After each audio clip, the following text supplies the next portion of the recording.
This neighborhood right here is called Vila Planalto. And the people that built this neighborhood, unfortunately, built it with no paper, no deeds, no registrations to prove to any government entity that they could continue to live there.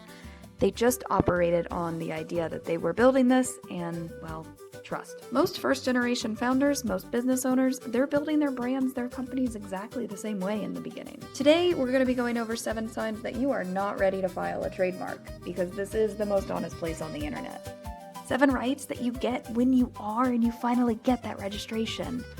And if finances are a concern, a little hint at the end of the video that will help you make sure you get through this process. I'm Samantha Bradshaw, trademark lawyer. This is episode 3 of the Brand Blueprint.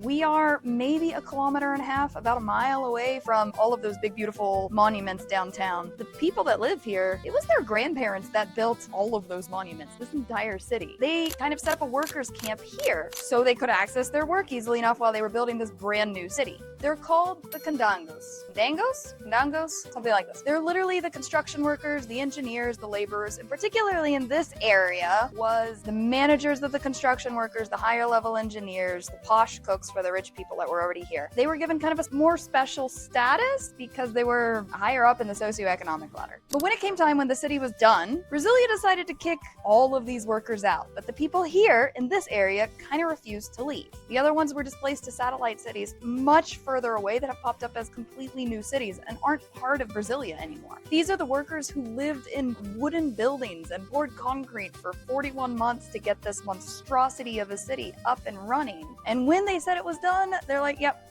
go.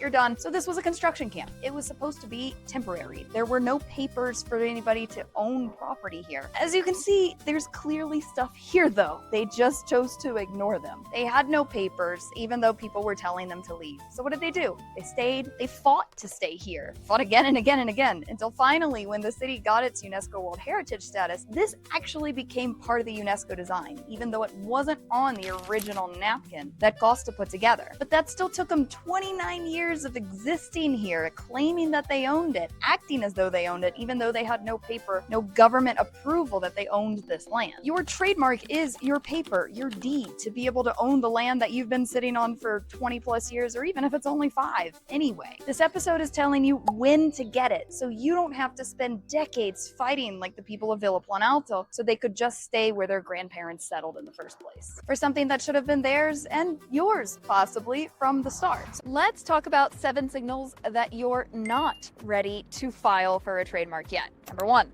Your name is purely descriptive. What on earth does that mean? We'll be going deeper into that on episode 4, but the short answer is if your name tells people exactly what it is that you do, like the coaching company, or best bookkeeping, or your favorite trademark lawyer, stop. It's not gonna cut it. Descriptive names get refused unless they stick around for a very long time and can build up evidence that people know them as them. We'll get into that detail later, but that filing costs money that you won't get back if you don't have that evidence. So let's make sure the name is ready before you file. Number 2, if you have not done a real clearance search, a real deep dive. I'm not talking a Google search. I'm not talking you have your LLC filed with your state. I'm talking a real comprehensive search of all registered marks, pending applications, common law use, filing without clearing is breaking ground without surveying the land. That's when you hit a gas pipe and things go wrong, and expensively so. We just don't need to do it. So stop here, do the search, and then come back. Number 3, a rebrand is already on your radar. You're already thinking about a new website, a new name. If you think of it like Lucio Costa's Test Superquadros, he did these pilot blocks before he built out the entire city to see how it would work. If you're still in test mode on your name, let's settle that first before we throw money that we can't get back at the government. Number 4, you're actually pre-launch, and you are more than 3 years out from actually selling the thing. There is an option called an intent to use application, and we're going to get to that in another episode too, which gives you a window after you get approved where you can tell them that you're selling the thing. But if you're way beyond that horizon, you're way beyond 3 years out from starting name to sell, come back when you're closer to selling, and we can do a deep dive trademark search. We have a trademark temperature check that does this to give you a risk assessment on the name before you start selling so you know what you're in for. Number 5, your budget has no cushion. You need every penny just for the software to run the thing that you're trying to sell. The USPTO filing fees start at $350 per class, per industry. That's if you're only selling one thing. That doesn't include a search. That doesn't include attorney's fees. That doesn't include fighting over it after you file. Add the possibility of an office action, a response brief costs so much more, and you don't even know if the name is going to go through yet. If filing today means that you can't respond if there is a complication, wait until you have the resources to respond. Number 6, your business model is not even confirmed yet. You are still playing around. Please do not file a trademark on a pivot unless you have excess funds that you're okay with losing if the pivot doesn't work out. File on the thing you've confirmed when you're actually building, actually selling. Test it first. Know it's gonna work. This is a long process and it takes a long time. I don't want you to change your mind 6 months in and we don't even have an examiner to look at your application yet. Number 7, you are still deciding between 2 names and you're not totally sure what you want people to call you. These applications are name specific. Even a change in the spelling of how you want to do it will cancel the application that we've already submitted. You cannot hold 2 unless we file 2. Pick one. If your money is limited, choose the one that's most important, then file. If you've listened to these 7 reasons not to file a trademark yet, and you're like, no, I'm pretty good, I'm feeling ready. 1, the discovery call where we go do an initial search for your name is below. We do a big knockout search in our trademark temperature check. We try to figure out if your name is available, but at least before we start that, you can figure out if there's any huge red flags that say this is not going to work. During our discovery calls, we map out what a strong application looks like for your specific brand. The link is right there. And look, one more thing before we move on for the things not to file for. I know I said if funds are tight and you need every penny, not to file. If this name is important to you, if this name is cultural, if it's your grandmother's nickname for you, and it would break your heart if you didn't have the chance to use it, reach out, look for grant money. There are countless businesses that will give you money and you can use those funds on legal fees. If this is important to you, reach out and we'll help find a way to make it work. Now, let's talk about the 7 reasons that we definitely should file with a very pretty background. So here's what you get when you do file. Right, number 1.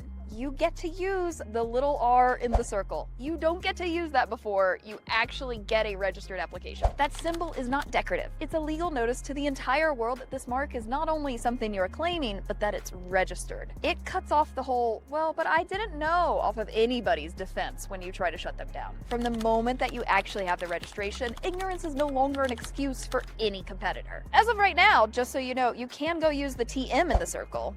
You can use that the day you come up with the name if you wish. Know that that might have other people pay more attention to you. And if they're the ones that have the trademark, they might be a little miffed about it and that doesn't go well for you. So always do a search beforehand. Right, number 2, you now have national priority. Your filing date, the day that you actually submit the application, becomes your timestamp across the entire US, not just the city or the state where you launched, but the whole country of the moment that you filed and the moment that you started claiming this name. Right, number 3, a registered trademark comes with a presumption of validity. What on earth does that mean? It means that we assume you own it until somebody else can say with a lot of proof that you're wrong and you stole it from them or whatever. In a dispute, you no longer have to waste time or legal fees proving that you're the one that owns it. They now have to prove they own it and you don't. Much cheaper for you, much more expensive for them, more likely to make them back off, even if they wanted to start a fight in a courtroom with you. Right, number 4, this one's fun for anybody shipping around the world or even bringing product into the US. US Customs Recordation. You can record your trademark with US Customs and Border Protection, and if somebody is importing counterfeit goods under your name, Customs will seize them for you at the border. They never even enter the market. You're no longer having to compete with the guy who copied your stuff, sent a file of it over to a factory in another country, and said make a shitty version of this for 10% of the price. And your customers no longer get confused buying a lesser product than what you've created. Right, number 5, we've talked about this before, platform enforcement. Amazon has the brand registry. Meta has an IP reporting system. Google, domain names, they all have similar complaint forms that specifically ask, do you have a registered trademark for this brand? These platforms have a legal obligation to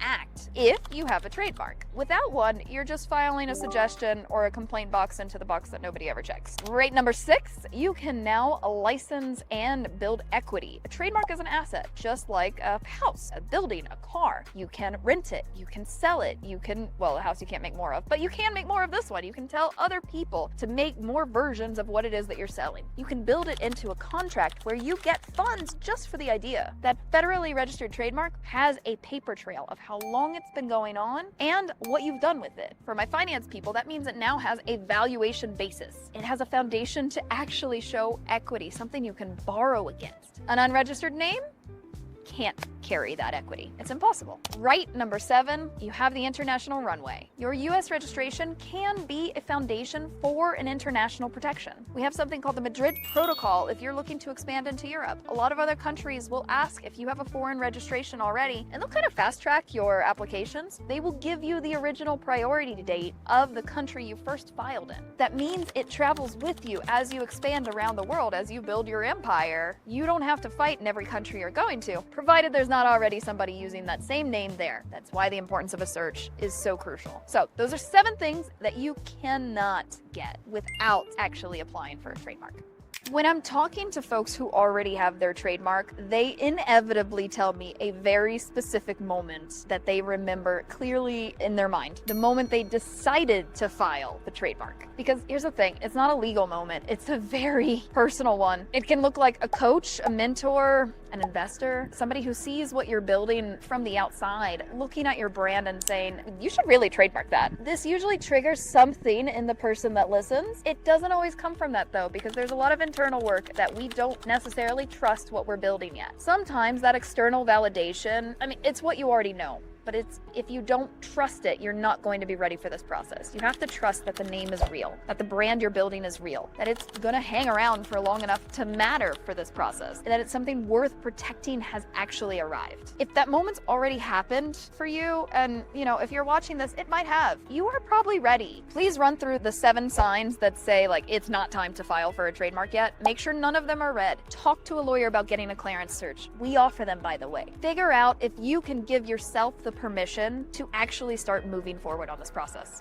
Speaking of permission, I want to make sure that you're giving yourself permission to spend time learning through the series because it's here, it's free, and you don't have to pay to talk to a lawyer. You can watch this whenever you want. So make sure you go back and watch the other episodes of the Brand Blueprint. In episode 1, we're talking about the 3 legal foundations that every brand needs, so that way you can understand how to set yourself up to be a strong company. In episode 2, we're talking all things IP to make sure that you know what it is you're building and what version of intellectual property actually protects it. So you're asking the right people the right questions to get what actually protects you. Coming up in the next episodes are the weakest and strongest names that you can trademark, how to create one that's impossible to copy, and the how to file. Watch them all in order. This series builds. If you want to get updates of the next episode of this series straight into your inbox, if they're not out yet, go ahead and check out the link below. There's a way to sign up for a Blueprint dispatch, and I'll make sure you're notified of these without you having to jump back on YouTube if you found us here. If you'd rather wait that way, go ahead and subscribe. We're here for whatever questions you have. Drop them in the comments, and we'll try to address them in the next episode.